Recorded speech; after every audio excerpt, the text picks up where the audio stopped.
দিনটা ছিল আমাদের অ্যানিভার্সারির পরের দিন, মানে 3 মার্চ রবিবার। যেহেতু রবিবার দীপের মাংস ছাড়া চলে না, তাই বাবা সকালবেলা বাজার থেকে মাংস এনেছিল।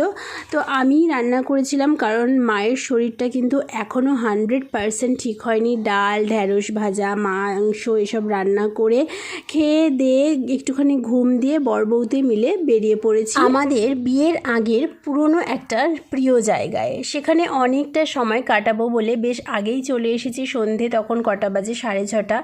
তো তোমরা যারা দেখেছো জায়গাটা কোথায়, কমেন্ট বক্সে একটুখানি কমেন্ট করো। এক ঝলক আমি কিন্তু দেখিয়েওছি। বেশ অনেকটা সময় বসে দুজনে গল্প করছিলাম।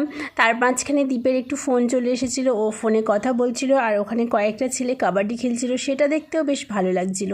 তারপরে গঙ্গার ধারে দুজনে অনেকটা সময় দাঁড়িয়ে তারপরে একটুখানি ডিনার করে বাড়ি ফিরে এসেছিলাম। এভাবেই সেই দিনটা কেটেছিল। ভালো লাগলে লাইক